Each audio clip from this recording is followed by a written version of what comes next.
아멘. 하나님 말씀 함께 봅니다. 로마서 12장 14절부터 21절 말씀입니다. 로마서 12장 14절부터 21절 말씀 교독하겠습니다. 너희를 박해하는 자를 축복하라. 축복하고 저주하지 말라. 즐거워하는 자들과 함께 즐거워하고 우는 자들과 함께 울라. 서로 마음을 같이 하며 높은 데 마음을 두지 말고 도리어 낮은 데 처하며 스스로 지혜 있는 채 하지 말라. 아무에게도 악을 악으로 갚지 말고 모든 사람 앞에서 선한 일을 도모하라. 할 수 있거든 너희로서는 모든 사람과 더불어 화목하라. 내 사랑하는 자들아, 너희가 친히 원수를 갚지 말고 하나님의 진노하심에 맡기라. 기록된 바되 원수 갚는 것이 내게 있으니 내가 갚으리라고 주께서 말씀하시니라. 우리 두 절 함께 읽습니다. 내 원수가 줄이거든 먹이고 목마르거든 마시게 하라. 그리함으로 내가 숯불을 그 머리에 쌓아 놓으리라. 악에게 지지 말고 선으로 악을 이기라. 아멘. 다 같이 아멘. 3부 예배 나오신 여러분들을 환영합니다. 우리 옆에 분에게 옆자리에 앉아주셔서 고맙습니다. 인사합니다.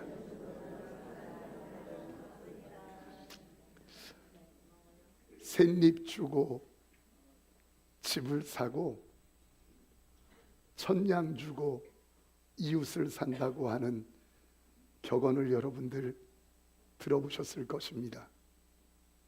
오늘날로 말하면 3억을 주고 집을 사면 수천억을 주고 이웃을 산다는 거예요. 그게 무슨 말입니까?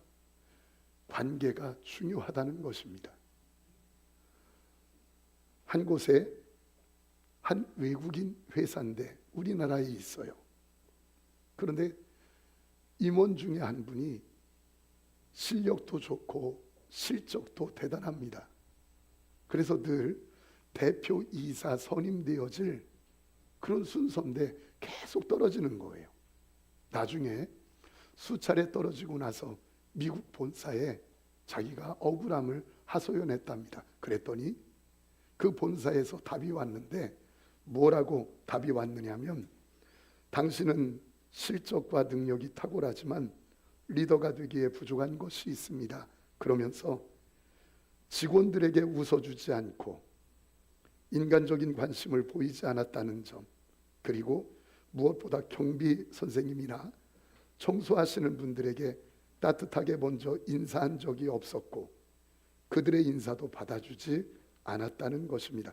이것이 계속 대표이사에서 떨어진 이유였다는 거예요. 여러분, 우리가 알기로 외국 기업은 효율성을 굉장히 따집니다. 그런데 이렇게 되어지는 일들은 우리에게 많은 생각을 갖게 해요.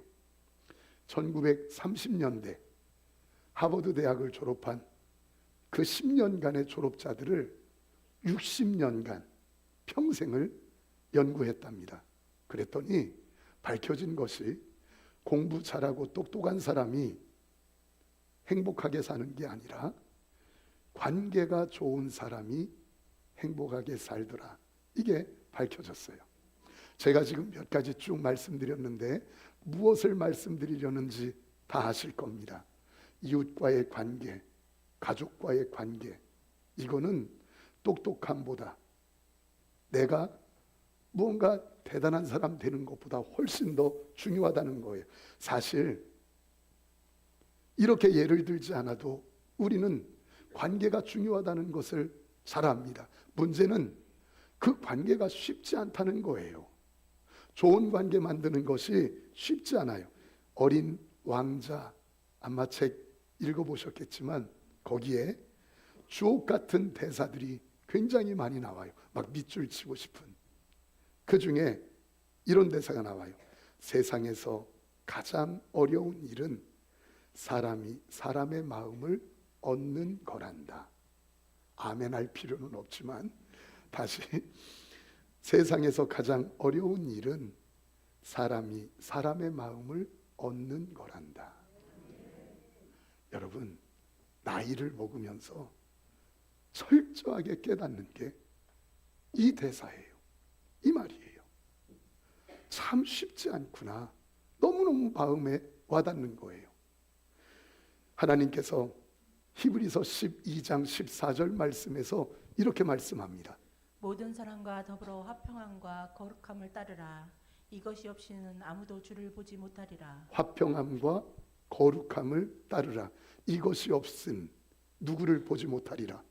하나님의 축복된 역사를 누리지 못하리라. 하나님을 보지 못하리라. 그런데 여기 중요한 것이 있어요. 성경이 성도에게 요구하는 가장 큰 덕목이 거룩이에요. 지금 말하는. 그런데 그 거룩의 위치와 똑같은 위치에 함께 화평이라는 단어를 놓고 너희가 축복된 인생을 살고 싶니?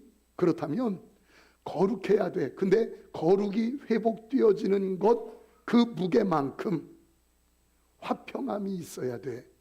화목함이 있어야 돼. 좋은 관계가 있어야 돼. 지금 그 말씀하고 있는 것이에요. 저는 여러분들이 진짜 하나님 안에서 축복되고 행복한 축복된 하나님의 사람들 되시기를 소원합니다.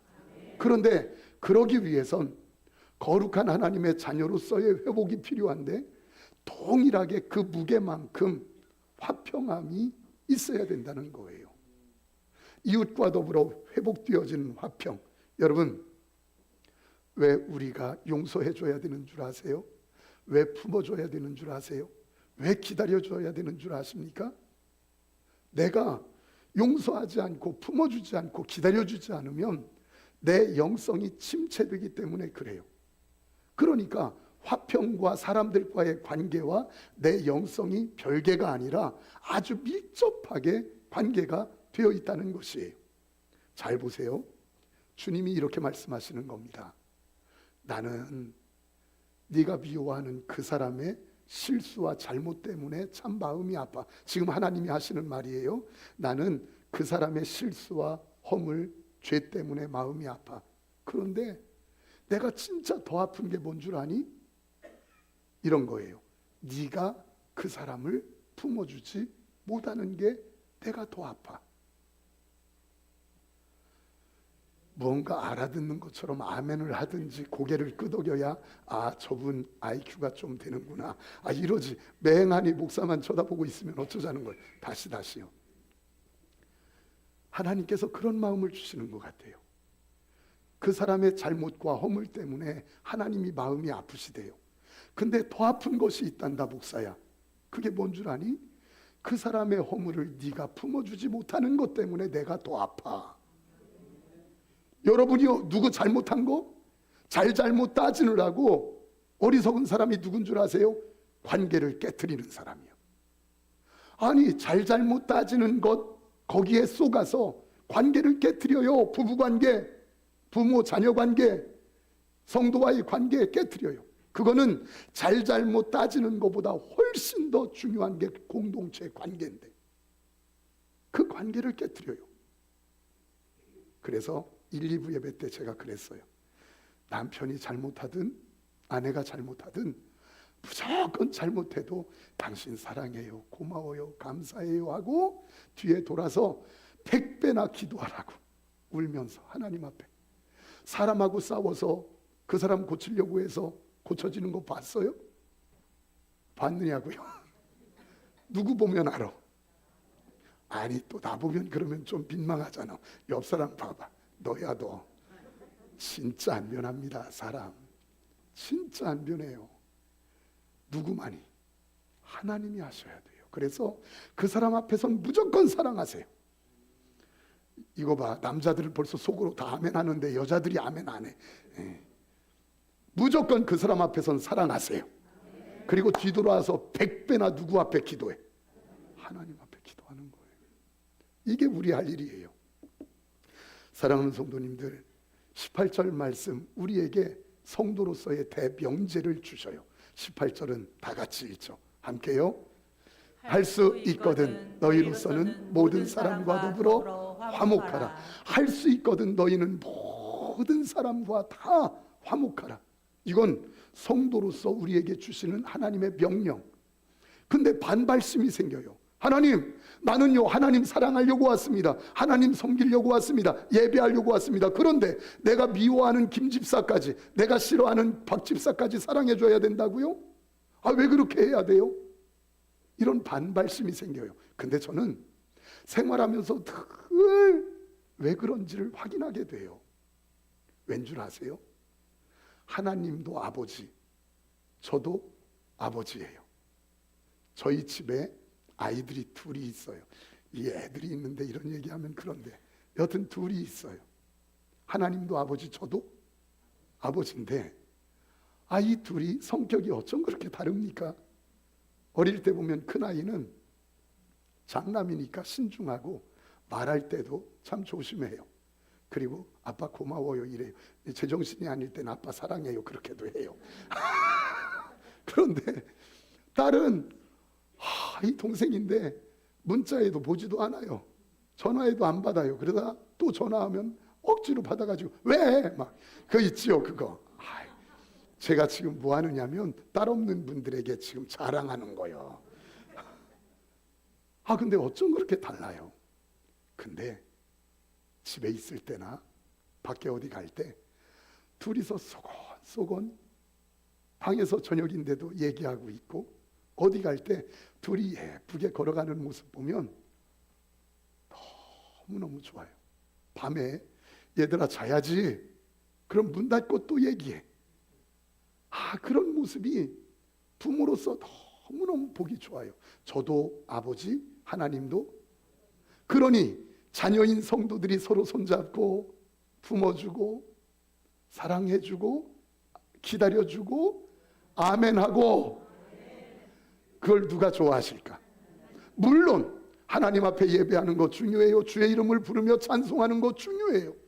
그런데 나는 너희가 더불어 화목하기를 원한단다. 이게 주님이 우리에게 요구하시는 것이에요. 그래서 바로 그거구나. 이게 하나님께서 원하시는 것이구나. 사랑하는 성도님들, 더불어 화목하라. 그런데 18절 말씀에 더불어 화목하라는 이 명제, 이걸 어떻게 우리가 화목할 수 있습니까? 해답을 15절에서 먼저 주고 있어요. 자, 15절 말씀. 즐거워하는 자들과 함께 즐거워하고 우는 자들과 함께 울라.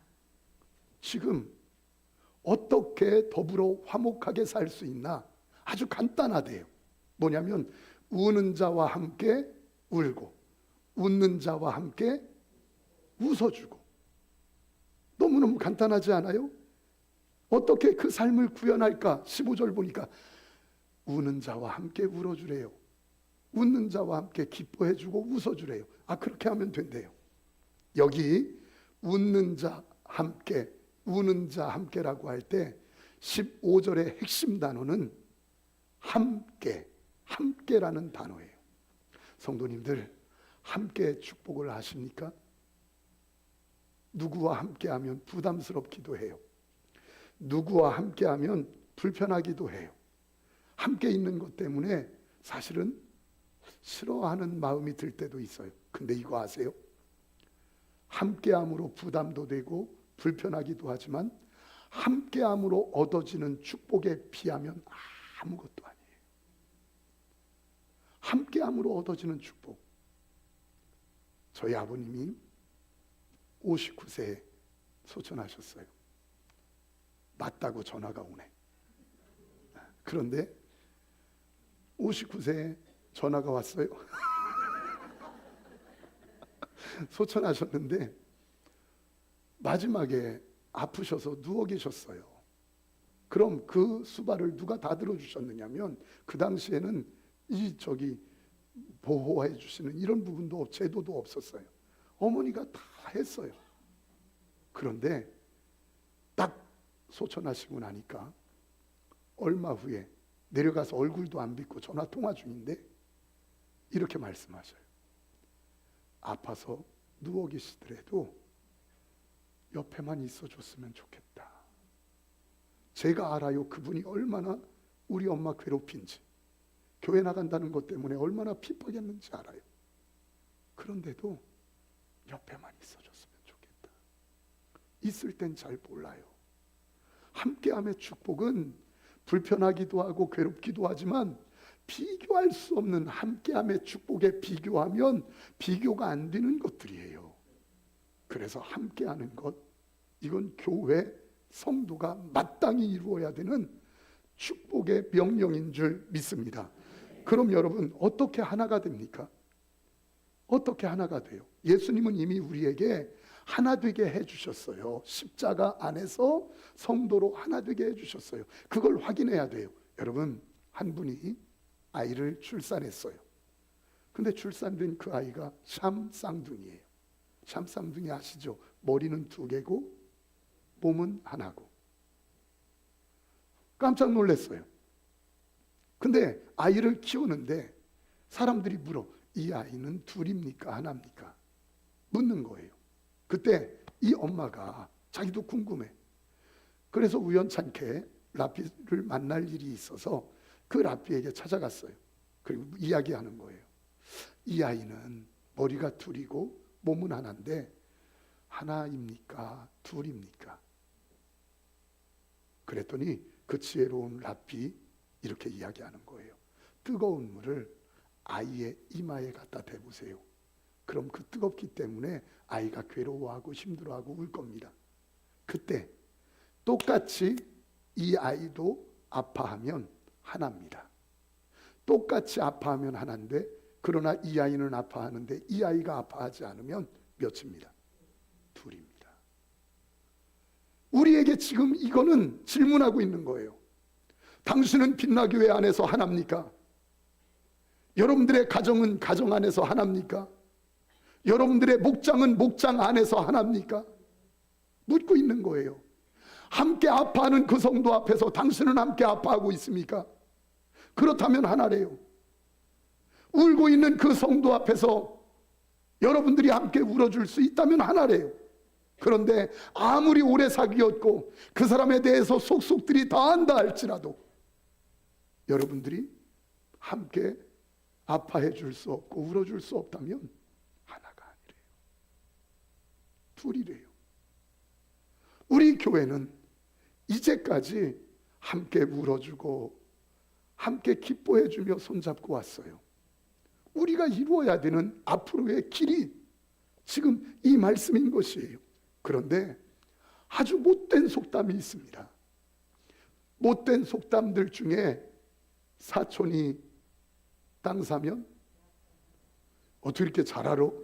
이건 몰라도 돼요. 사촌이 땅 사면 사르르 배가 아픈 분. 남이 잘 됐는데 진짜 기뻐해주고 박수 쳐줘야 되는데 사르르 배가 아픈 분. 그 심보에 하나님이, 여러분들이 하나님이라면 그 사람에게 복 주겠습니까? 그 사람 잘된 일에 여러분들이 대체 뭐 하는 거야 하나님은 나한테, 이러면 그 그릇, 그 심보에 여러분들이 하나님이라면 복 주겠습니까? 함께 기뻐해주고 함께 손잡아주고 함께 웃어주고. 여러분, 제가요 여러분들 진짜 행복하게 살 수 있는 아주 간단한 방법, 비밀을 알려드릴까요? 말까요? 아주 기뻐하는, 행복하게 살 수 있는 비밀 제가 알려드릴게요. 그게 뭐냐면 기뻐하는 사람들과 함께 기뻐해주고 우는 분들과 함께 울어주는 거. 아주 간단하지 않아요? 여러분, 저처럼 한번 해보세요. 박수 한번 쳐보세요. 한 번 치라고 그랬어요. 왜 지금 몇 번 쳐? 다시 한 번만 쳐보세요. 자, 그리고 따라서 하는 거예요. 와, 잘 됐네. 자, 이제 2가지 합쳐서 하는 거예요. 자, 시작. 와, 잘 됐네. 제가 이제 뭐라고만 하면 여러분들은 와, 잘 됐네요. 글쎄, 우리 집은 안 되는데 그 집 돈 엄청나게 벌었대? 왜 안 해요? 지금 배 아파서 그러죠. 다시. 와, 우리 아들은 별거 아닌데 그 집 아들 얼마나 공부 잘하는지 서울대학교 수석으로 입학했대. 왜 안 해요?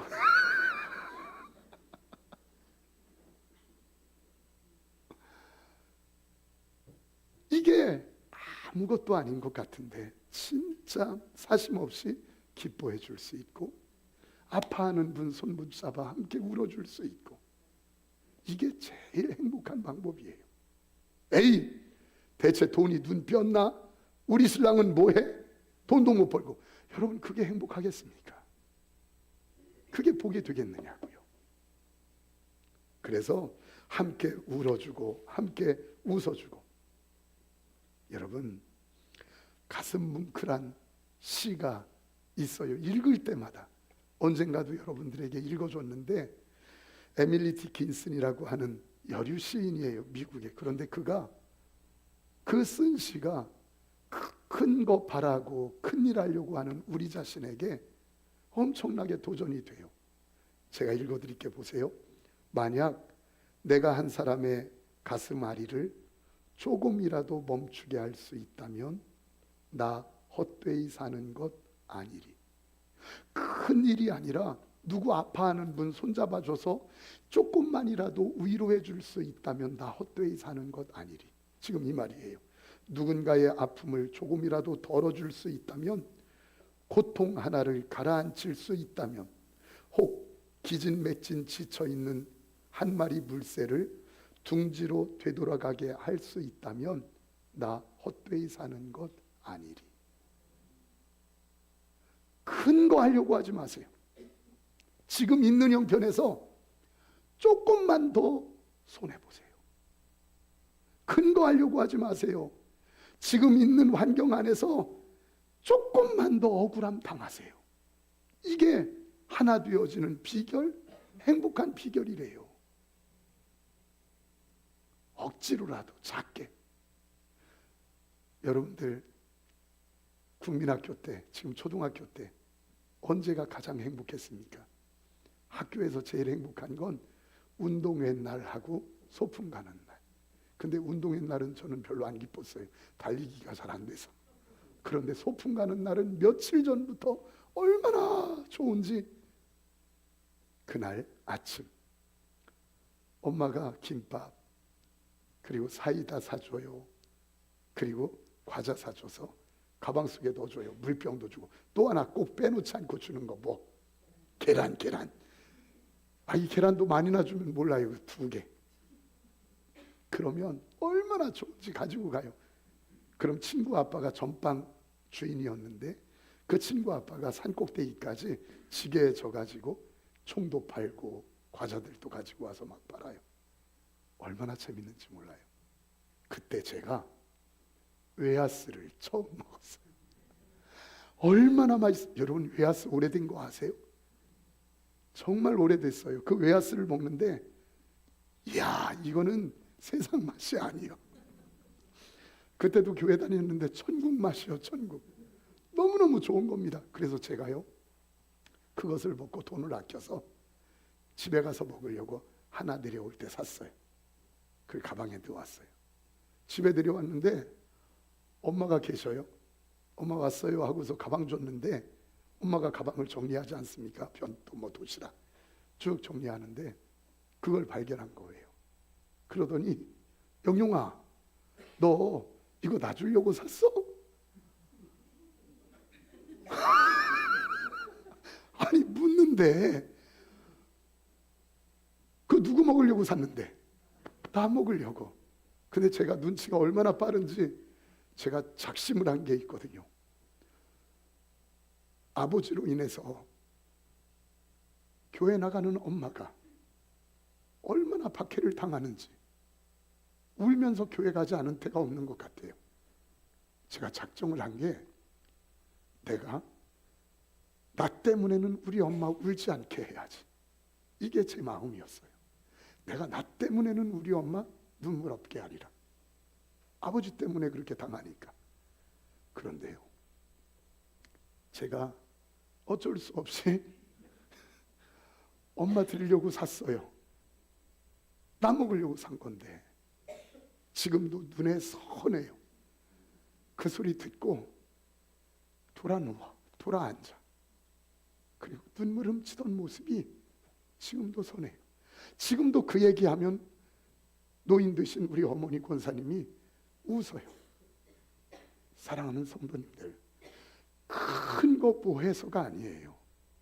어쩔 수 없어도 작은 거 누구 앞에 손해 한 번만 봐보세요. 누구 앞에 작은 거 억울함 한 번 당해보세요. 누구 앞에 억울함 한 번 당해봐요. 손해 한 번 봐봐요. 내가 왜 손해봐야 되느냐고, 내가 왜 억울해 당해야 되느냐고, 왜 나 무시하느냐고 떠들지 말고 진짜 있는 형편에서 조금만 손해보고 조금만 억울함 당해보면 아, 함께 화목하라 하신 하나님의 비밀이 어떻게 이루어지는지 알게 되어져요. 사랑하는 성도님들, 예배가 뭔 줄 아십니까? 예배는 손해보는 실력을 기르는 게 예배예요. 여러분, 손해보는 게 은혜받은 사람의 삶이에요. 내가 억울함 당하는 게 은혜받은 사람의 삶이에요. 예수님이 그랬잖아요. 우리가 예수님 닮아가는 거 아닙니까? 그분이 잘못했기 때문에 조롱당했습니까? 그분이 억울함 당한 것이 능력이 없어서입니까? 그분이 십자가에 달린 것이 힘이 없어서입니까? 따질 줄 몰라서입니까? 따질 줄 알고 힘도 있고 억울함 당하기 싫었는데도 불구하고 때리면 맞고 끌고 가면 끌려가고 침뱉으면 침뱉음 당하는 이유는 힘이 없어서 따질 줄 몰라서가 아니에요. 그 삶이 주님이 원하시는 사명의 길이기 때문에 우리가 닮아가야 되는 길인 줄 믿습니다. 그래서 예배는 뭔가 손해보는 훈련하는 게 예배예요. 내가 사람들로부터 무시당하는 훈련하는 게 예배예요. 이 십자가 정신, 이것은 그냥 어떤 기독교적인 용어가 아닙니다. 실제적으로 손해볼 줄 알고, 실제적으로 무시당할 줄 알고, 실제적으로 억울함 당할 줄 아는 삶, 이게 성도가 마땅히 가야 될 삶인 줄 믿습니다. 그런데 세상은 다 밟고 올라서서라도 내가 더 커야 돼라고 생각을 하니까 그런 세상 속에서 성도의 손해보는 삶, 억울함 당하는 삶, 조롱당하는 삶은 참 힘든 거예요. 참 힘들어요. 그런데 이거 아세요? 저는 그런 삶을 보고 있습니다. 누구에게서요? 우리 성도님들에게서. 정말 성도님들 대단한 분들입니다. 자기도 힘들고 어려운데 그 몇 푼을 모아가지고 어려운 사람 저분 좀 도와주세요. 그렇게 핍박당하면서 지금 예배드리라 간신히 왔는데 남편으로부터 핍박당하면서 누가 어떻게 하면 섬길 수 있을까 애쓰고 수고하는 분들, 누가 어려움 당했다고 그분 찾아가서 어떻게 하면 힘이 될까 자기도 없는데 봉투 준비해서 전해준 일들, 이런 일들이 한 주면 수없이 그런 소리들이 목사의 귀에 들리는데 들릴 때마다 목사가 우는 것이에요. 어느 날은 2부 예배 드린 분 중에 한 분이에요. 오후에 되어서 올라오고 있는데 저 유아실 뒤에서 어떤 한 집사님이 어떤 한 분을 막 잡는 거예요. 막 당신 그랬잖아? 막 반말처럼 네가 그랬잖아. 나이도 보면 어쩌면 더 지금 당하는 사람이 많은데 막 뭐라고 해요. 제가 알아. 그분이 안 한 거 알아. 근데도 뭐라고 하는 줄 아세요? 미안해, 미안해, 미안해. 그래, 미안해. 아, 이러면서 당하고 있어. 제가 속이 터져서 문 열고 안 했잖아요. 근데 왜 당하고 있어요? 말하고 싶은데 그럴 수가 없는 거예요. 그게 끝나고 한참 뒤에 제가 그분에게 이야기했어요. 아니, 왜 하지도 않는 일을 했다고 당해요? 억울하지도 않아요? 그랬더니 그분 한마디 말에 제가 엉엉 울었어요. 목사님, 그래야 교회가 화평하잖아요. 그래야 그분의 영혼이 세워지잖아요. 제가요 그 말을 듣고 울었어요. 왜 당합니까? 힘 없어서요? 왜 무시당합니까? 따질 줄 몰라서요? 아니요. 할 말 다 있어요. 손해보기 싫어요. 근데 손해보는 이유는 그 삶이 예수님이 가신 길이고 성도가 가야 될 길이기 때문에. 사랑하는 성도님들 기억하십시오.